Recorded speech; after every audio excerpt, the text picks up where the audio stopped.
నమసభాయై సప్తచక్ర సంచార చిదంబర ధగద్ధగిత యోగ దిగంబర శుద్ధ సిద్ధ శతఖండ అఖండ. ఇంటర్వెల్ సీన్లో వచ్చే సాహిత్యం ఇది. శతఖండ అఖండుడు, ఎందుకంటే శతము అంటేనే అనేకము, శతఖండము అనేక రూపాలలో ఈ చిత్రము ఎన్నో కోణాలలో భారతదేశంలో చైతన్యాన్ని రగిలిస్తూ ఉంది. అట్లా ఈ చిత్రం విజయవంతమైనందుకు చాలా చాలా గర్విస్తున్నాం. అందులో భాగమైనందుకు కూడా నేను చాలా గర్విస్తున్నాను. గొప్ప చిత్రాన్ని తీసినటువంటి బోయపాటి శ్రీను గారికి, నిర్మాతలకు. బాలకృష్ణ గారు, ఆ బాలకృష్ణుడు ఆనాటి యుగంలో వందల మంది రాక్షస సంహారం, అంతమందిని రాక్షసులను సంహరించి ధర్మ సంస్థాపన చేసినటువంటి బాలకృష్ణుడు మళ్ళీ ఈ యుగంలో బాలకృష్ణుడిగా మళ్ళీ ఈ రూపంలో, అఖండ రూపంలో మళ్ళీ భారతదేశంలో ధర్మము గురించి, దేశము గురించి చెప్పేటువంటి ఒక అపురూపమైనటువంటి ఘట్టాన్ని మనం అందరం చూస్తూ ఉన్నాం. రెండు కళ్ళతో చూసేది సినిమా అంటే.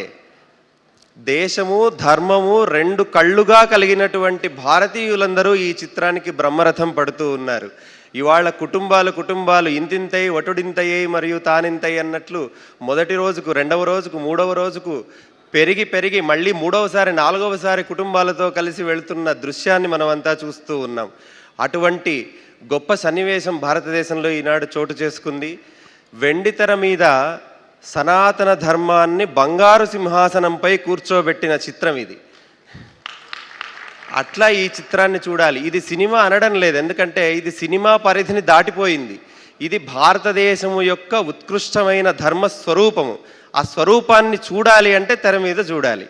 అట్లా ఈ చిత్రం విజయవంతం అవుతున్నందుకు ఇంకా ఎన్నో రోజులు ఈ చిత్రం నడుస్తుంది.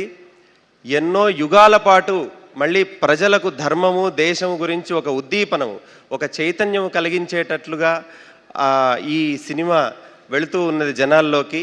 అయితే దిష్టి చుక్కలాగా అక్కడక్కడ దీని గురించి చిన్న మాటలు వస్తూ ఉంటాయి. సహజం, అది మానవ మేధస్సుకు అక్కడక్కడ పురుగు తొలుస్తూ ఉంటుంది, దానికి తప్పులేదు. కాకపోతే ఈ చిత్రం గురించి మాట్లాడడానికి వీలు లేదు. ఇది చూడాలి, చూసి ఆచరించాలి. గురువు గారు చెబితే ఆచరించాలి తప్ప దాంట్లో తప్పు పట్టడానికి అవకాశం లేదు. అటువంటి చిత్రం ఇది. అట్లా ఈ మార్గంలో నడవాలి. ఈ చిత్రం ఇంకా విజయం సాధించాలి. గొప్ప చిత్రాన్ని అందించినందుకు తెలుగు చలన చిత్రం ఇది ప్రపంచం గర్వించదగ్గ చిత్రంగా పరిణమిస్తూ ఉన్నది.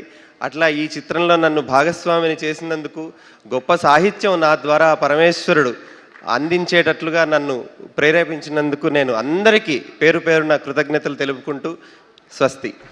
థ్యాంక్ యూ అండి.